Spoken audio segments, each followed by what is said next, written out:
ప్రియ దేవుని సంగమా, దేవుని కుటుంబమా, అన్య భాషలు మాట్లాడే గ్రంథాలలో కూడా మన దేవుని గురించి వ్రాయబడింది. అన్య భాషలు మాట్లాడే ప్రతి ఒక్కరు కూడా మనవారు. అన్య భాషలు ఎక్కడ మొదలైనయండి? నోవా గారి కాలంలో తన సంతానం దేవుడు భూమిని ఫలించండి, అభివృద్ధి చెందండి, విస్తరించండి అని చెప్పినప్పుడు వారు ఒక బాబేలు గోపురాన్ని కట్టుకున్నప్పుడు దేవుడు అక్కడ మరి భాషలు మార్చేశారు. మరి భాషలు మార్చినప్పుడు వాళ్ళందరూ ఎవరండి? మనవారు కాదా? అలాగే పెంతెకోస్తు పండుగ నాడు, కొత్త నిబంధనలో పెంతెకోస్తు పండుగ నాడు మరి అక్కడ అపోస్తలులు ఒక మేడ గదిలో ప్రార్థన చేసినప్పుడు అగ్ని జ్వాలల వంటి నాలుకలతో మరి విభాగింపబడి వారు అన్య భాషలు మాట్లాడినప్పుడు ఆ పెంతెకోస్తు పండుగ అనేకమైన భాషల వారు అక్కడికి వచ్చి ఉన్నారు. అయితే వారు దేవుని గొప్ప కార్యాలను అన్య భాషలు వివరిస్తుంటే వాళ్ళకు అర్థమవుతుందండి. అంటే ఈ అన్య భాషల గ్రంథాల్లో కూడా దేవుడు ఎందువరకు తెలియాలి. ఎందుకంటే ఇప్పుడు మనం తెలుగు మాట్లాడే తెలుగు గ్రంథం అని అట్లా కాదండి. ప్రతి భాషలో ఆయన ముద్ర, ఆయన గుర్తు పెట్టి ఉన్నారు. ఎందుకంటే నేనే మార్గము, నేనే సత్యము, నేనే జీవము, నా ద్వారా తప్ప ఎవరు తండ్రి యొద్దకు వెళ్ళడానికి లేదు. మరి మనం అందరం యేసుక్రీస్తు ద్వారా మరి పరలోక రాజ్యానికి మనం వెళ్ళాలి. ప్రతి గ్రంథములో ఆయన ముద్ర తెలియాలి. ఆయన ముద్ర ఉంది. ప్రతి ఒక్కరూ దేవాను ఎవరని ప్రతి ఒక్కరు తెలుసుకోవాలి. ఆయన ఎవరో తెలుసుకోవాలి. ఏదో నామకార్థంగా పూజలు పునస్కారాలు మళ్ళీ ప్రార్థనలు కాదు. దేవుని గురించి ఎంతకాలమైనా ప్రతి ఒక్క అన్యజనులు ప్రతి ఒక్కరూ తెలుసుకోవాలి. ప్రతి ఒక్క అన్య భాషల వాళ్ళకి తెలియాలి. నిజ స్వరూపము ఈ పరిశుద్ధ గ్రంథం అయితే అన్ని రకాల్లో ఉన్న అన్ని భాషల్లో ఉన్న గ్రంథాలన్నీ అవయవాలు ఇవన్నీ కలిస్తే ఒక శరీరంగా దేవుడేందో బయటపడుతుంది. దేవుడేందో తెలుస్తుంది ప్రతి ఒక్కరికి. ప్రియమైన దేవుని వారులారా, ప్రతి ఒక్క మరి అన్య భాషలో ఉన్నవారు కానీ ప్రతి ఒక్క అన్యజనుడు కానీ మీ ఒక్క గ్రంథాలలో కంపల్సరీ మరి దేవుడెవరో గ్రహించండి. దేవుడెవరో మతాలు మార్చుకోమని కులాలు మార్చుకోమని అడగట్లేదు, కానీ నిజంగా మరి దేవుడెవరో ఒక్కసారి మన గ్రంథాలను పరిశీలన చేయండి. ఈ అన్య భాషలు మారటానికి ఎక్కడ అసలుకి మొదటి ప్రారంభం ఎక్కడో తెలుసుకోండి. ఎందుకు మారినాయో తెలుసుకోండి. ప్రతి గ్రంథాలు తన గురించి తెలుసుకోవాలని దేవుడు ప్రయాసపడుతున్నారు. ప్రతి ఒక్కరు గ్రహించాలి. అలానే చూడండి, అపోస్తుల కార్యములు 26 అధ్యాయము, అపోస్తుల కార్యములు 17 అధ్యాయము 26 చూడండి. మరియు యావత్ భూమి మీద కాపురముండుటకు ఆయన ఒకని నుండి ప్రతి జాతి మనుషుని సృష్టించి వారు ఒకవేళ దేవుని తడువులాడి కనుగొందురేమో అని తను వెదుకు నిమిత్తము నిర్ణయ కాలము వారి నివాస స్థలము యొక్క పొలిమేరలను ఏర్పరిచెను. ఆయన మనలో ఎవనికి దూరంగా ఉండువాడు కాడు. పొలిమేర్లు అమర్చారండి. వారి నివాసస్థలం కనుగొందరు. వారి నివాసస్థలం ఏదండి? మనందరికి నివాసస్థలం ఏది? చూడండి, కీర్తనల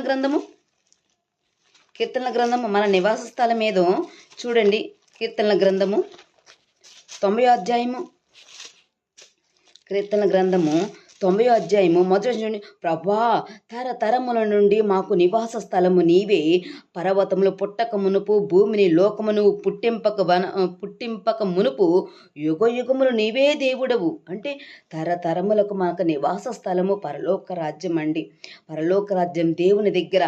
మరి ఇక్కడ ఏమన్నారు? ఒకవేళ దేవునిని తడువులాడి కనుగొందురేమో అని తను వెదుకు నిమిత్తము నిర్ణయ కాలము వారి నివాస స్థలము యొక్క పొలిమేలను ఏర్పరిచిన నివాస స్థలం.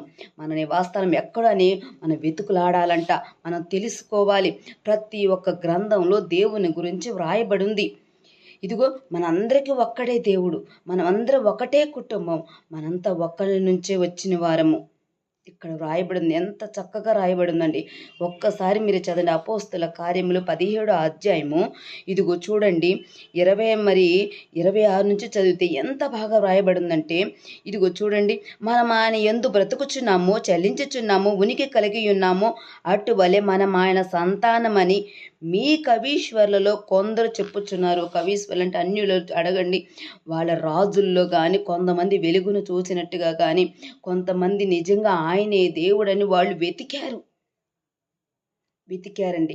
ప్రతి ఒక్కరూ ఇదిగో ఏదో నామకార్థని పరిశుద్ధ గ్రంథాన్ని చదవటం కాదు కానండి, ప్రతి ఒక్కరు తెలుసుకోండి. అన్యుల గ్రంథాలలో కూడా అన్య భాషలు మాట్లాడే వాళ్ళు కూడా మనవారే. అన్య భాషల్లో తారుమారు అయినాయి.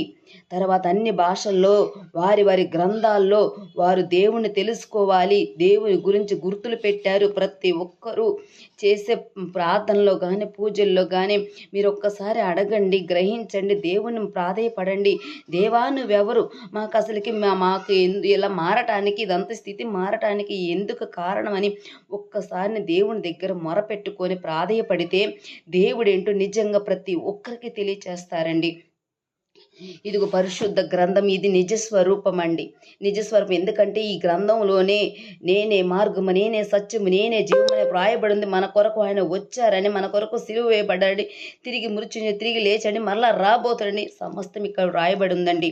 కానీ మిగతా గ్రంథాలలో ఇంకా ఇంకా దేవుడు ఎవరైనా ఇంకా వెతుకుతున్నారు. ప్రతి ఒక్కరు వెతకండి, నిజమైన దేవుడు ఎవరో గ్రహించండి. ఒక్కడే దేవుడు. అందరూ ప్రతి ఒక్కరు కూడా మేము ఈ గ్రంథాలలో ఒక్కసారి తడువులాడండి. ప్రతి ఒక్కరు కూడా గ్రంథంలో పరిశీలన చేయండి, పరీక్షించండి, పరిశోధన చేయండి. దేవుడు ఎవరో ప్రతి ఒక్కరు తెలుసుకోండి. కులాలు మార్చుకొని, మతాలు మార్చుకోమని, మనసులు మార్చుకోమని, ఆచారాలు మార్చుకోమని చెప్పడం కాదండి. దేవుడెవరో ప్రతి ఒక్కరూ గ్రహించాలి. అంత్యకాలంలో సువార్త అందరికి వెళ్ళాలి.